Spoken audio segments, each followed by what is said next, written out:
Radio Sucesos 101.7 FM presenta su noticiero Sucesos con Milton Pérez y Verónica Larrea. Un periodismo libre para una democracia plena.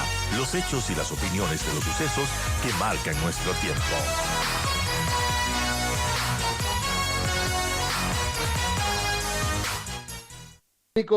Vicente, gracias por acompañarnos. Buenos días. Ayer el presidente Noboa en Estados Unidos empezó un poco ya a definir y a marcar la cancha de lo que será su pretensión en el tema económico. Y fue de frente: me dan, por favor, un crédito puente al Fondo Monetario Internacional, porque de lo contrario puedo caer en default. Además, si es que no hay dinero, tampoco hay viabilidad en el país, por lo tanto, no hay reelección. Yo busco la reelección. Algo así, dijo el presidente, ya un poco trazando el terreno de lo que busca. Buen día. Muy buenos días, un gusto estar con ustedes como siempre. Sí, parece que el presidente fue muy directo, no estuvo con rodeos y dijo, el presidente electo, ¿no? Fue muy directo y dijo, señores, yo necesito créditos, lo cual es verdad, porque está heredando un país en una situación fiscal muy precaria. Señores, yo necesito créditos y eh, mi plan es reelegirme, lo cual está bien, ¿no? Siempre nos quejamos que los políticos no dicen lo que quieren hacer. Aquí tenemos uno que lo dice no sé, con una cierta inocencia. Dice claramente sus planes, quiere reelegirse. Habría que ver, habría que dar un par de días a ver cómo cayó el tono del presidente en Washington. Eso es muy importante. En Washington yo creo que hay dos opciones y la verdad no he podido hablar con mucha gente de Estados Unidos a que me cuente más, pero creo que hay dos opciones. Una, que les parezca que el presidente es un tipo directo, sincero, transparente, quizás demasiado transparente, pero eso no les va a molestar. O que les parezca un político joven y arrogante, y la verdad no sé todavía cuál es la impresión que dejó él en Washington. Hoy sé que el presidente tiene reuniones en Nueva York con inversionistas. Habrá que ver qué sensación deja ya. Creo que es importantísimo lo que está haciendo este momento y es anunciar y conectar al Ecuador al mundo y anunciar en qué onda va a mover su política económica. Ahora, solo para entender un poco, Vicente, ¿qué significa o qué es un crédito puente? Un crédito puente es un crédito de corto plazo, es un crédito que simplemente, a ver, el Ecuador le debe 6.500 millones de dólares al Fondo Monetario, todavía no se vencen, pero lo que está diciendo es, miren, denme un crédito para no dejar de pagar las obligaciones que se me venzan en el 2024, básicamente. Eso es un crédito puente, es decir, un puente para juntar el presente con el futuro inmediato. Ahora, pero entonces es un dinero para pagar deuda. Sí, claro, obviamente, es plata para pagar deuda, porque no hay plata, porque se nos vencen algunos créditos del próximo año y hay que pagarlos. Ahora, a ver, casi ningún país en el mundo paga sus créditos el momento en que se vencen. A ver, no sé si lo estoy explicando bien. Ujú. Casi ningún país en el mundo paga sus créditos sin contraer nuevos créditos. Es decir, lo típico es que a un país se le vencen 1.000 millones de dólares y dependiendo su situación fiscal, emite 1.000 millones nuevos de deuda y paga los 1.000 millones viejos con eso, ¿no? O si está bien la situación fiscal, no sé, emite 900 y tenía 100 por ahí y paga 1.000 millones. Si está mal la situación fiscal, emite 1.100, se queda con 100 para seguir gastando y paga los 1.000 millones. Es decir, lo normal es renegociar la deuda o no renegociar, sino renovar la deuda con nuevos deudores. Eso lo hacen todos los países del mundo.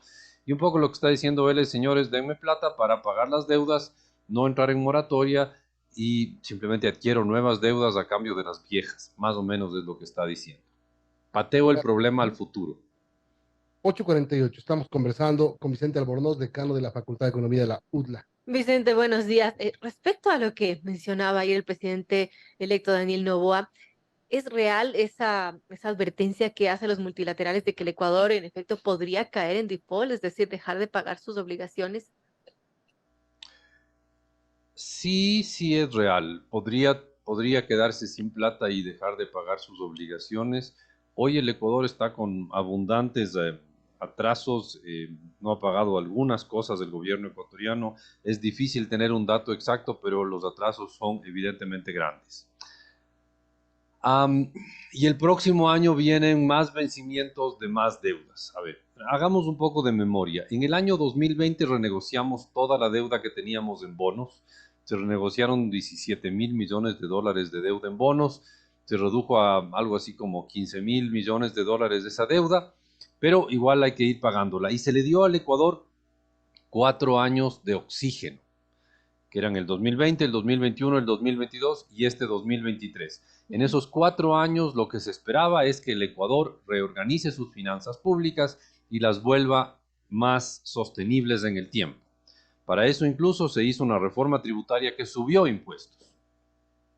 Pero después algo pasó con este gobierno, con el gobierno actual, botaron la toalla, decidieron bajar los impuestos que ya habían subido y empezamos a tener una situación fiscal mucho más compleja. Entonces, si el año pasado, el 2022, tuvimos un presupuesto con un déficit de unos 2.000 millones de dólares y con un sector público casi equilibrado, este año vamos a tener un déficit muchísimo más grande y un sector público claramente endeudado, claramente deficitario. Entonces, creo que hicimos los deberes de organizar la economía y organizar las finanzas públicas hasta el año pasado y después botamos la toalla y pues simplemente ya se dejó de considerar importante el reequilibrar las cuentas públicas, pero es importantísimo. Nos dieron 4 años de oxígeno en el que teníamos muy pocas deudas que pagar. 2020, 2021, 2022, 2023, se pagó muy pocas deudas y en este periodo debíamos reorganizar las finanzas públicas y no lo hicimos. Y ahora nos enfrentamos a que ahora sí ya empiezan los vencimientos de deuda y, oh sorpresa, no estamos preparados para cubrir esos vencimientos. Ese es el problema que estamos enfrentando en este momento. Y Daniel Noboa hereda un país que en los últimos 4 años no hizo sus deberes y por lo tanto está complicado la herencia que está recibiendo este momento. Ahora, Vicente, el presidente también habría mencionado el tema de presentar en diciembre una reforma tributaria. Sí, pero no queda muy claro la reforma ¿No hacia queda? qué dirección va. Me dio la sensación de que es una reforma para bajar impuestos, lo Pero cual para suena, recaudar más. pero entonces es para subir impuestos, pero a mí no me quedó tan claro ese tema. Pero a ver, el Ecuador tiene mucho más gastos que ingresos. Eso es cuestión matemática. Y hay 2 maneras de solucionar un déficit fiscal. O ustedes bajan el gasto o ustedes suben los ingresos. No hay más maneras de solucionar un déficit fiscal. No hay varitas mágicas que le den a uno una tercera opción. O suben los ingresos o bajan los gastos. El problema es que en el Ecuador ambas cosas son impopulares. Por cierto, dentro de bajar los gastos está bajar los gastos usuales, los gastos de funcionamiento del gobierno o bajar los subsidios a los combustibles. Entonces, digamos que en la práctica hay 3 maneras de ajustar un presupuesto en el Ecuador. Subo ingresos, cobrando más impuestos, o bajo subsidios a combustibles, o bajo gastos. Las 3 cosas son tremendamente impopulares en el Ecuador. Pero si queremos algún día tener un presupuesto equilibrado, tenemos que hacer un poco de las 3 cosas. Tenemos que subir impuestos, tenemos que bajar subsidios a los combustibles y tenemos que bajar gasto. No se va a solucionar, no se puede solucionar las cosas simplemente diciendo yo voy a bajar impuestos para que la economía crezca y con eso tengamos con, más ingresos. con No, esas así no medidas, funciona el mundo. con esas medidas ¿Perdón? de entrada, con esas medidas de entrada, olvídate de la reelección. Ok, pero al menos que no baje impuestos, al menos que no baje impuestos, que no venga con ideas peregrinas de que bajando impuestos voy a recaudar más. O sea, seamos prácticos, eso para creer que bajando impuestos recaudo más hay que ser de una inocencia infinita, como creo que hay gente en el gobierno actual que lo es, pero en la práctica si ustedes bajan impuestos, cobran menos. Si bajan la tasa de un impuesto, van a cobrar menos. Seamos realistas, solo en mundos irreales puede ocurrir que ustedes bajan la tasa del impuesto y cobran más. Eso no funciona. Ahora, si Bueno, el presidente electo quiere ser reelecto de aquí a año y medio, bueno, al menos que no dañe más la situación fiscal, pero bajar impuestos sería terrible. Espero que no sea ese el enfoque que estaba anunciando en Washington. ahora, el presidente tiene que hacer un montón de cosas. Primero, tiene que enfrentar la crisis eléctrica, que le está costando un montón, y él habló en el debate de la primera vuelta hasta de reducir tarifas eléctricas. Eso suena lejano y muy difícil con la deuda que está dejando el actual gobierno por buscar solventar la crisis eléctrica. Segundo, eh, habló también de reducción de combustibles. ¿De dónde lo va a hacer? Lo que necesita recaudar. ¿Qué le queda? ¿Subir el IVA? A ver, le quedan 1 millón de potenciales caminos, pero todos son impopulares. Subir el IVA, subir el impuesto a la renta, bajar los subsidios, o sea, subir el precio de los combustibles, bajar gasto público, que es políticamente bien complejo bajar el gasto público. Es decir, ¿qué quieren? ¿Que se despida funcionarios del Ministerio de Educación, del Ministerio de Salud? A mí me parece eso muy complejo porque presenta dificultades burocráticas, administrativas, de derecho público bien complejas. No es fácil reducir el gasto público para eso, y eso difícilmente lo va a hacer un gobierno de año y medio. A reducir el gasto público en año y medio es iluso, ¿no? Es iluso. Yo creo que la mejor opción que tiene el presidente Noboa es no hacer muchas olas y tratar de cubrir el hueco de año y medio con préstamos, que es básicamente lo que fue a pedir en Washington, y no cambiar mucho las reglas, porque no va a poder reducir el gasto, porque nadie puede reducir el gasto en año y medio, y al mismo tiempo le va a ser muy complejo subir impuestos. Se puede subir el IVA, se puede subir el impuesto a la renta, se puede subir los dos, cualquier cosa de esas, pero es impopular, y en año y medio bien difícil que le aprueben algo así. 8:55, estamos hablando con Vicente Albornoz, decano de la Facultad de Economía de la Universidad de las Américas. Bueno, en este contexto, Vicente, ¿qué tendría que hacer el presidente Noboa apenas asuma el cargo de presidente en cuanto al tema económico? Más de lo que ya está haciendo, es decir, conseguir más créditos y tratar de frenar un poco el crecimiento del gasto, cosa que ya es un mérito. Frenar el crecimiento del gasto ya es un mérito, y no bajar impuestos. Y tratar de,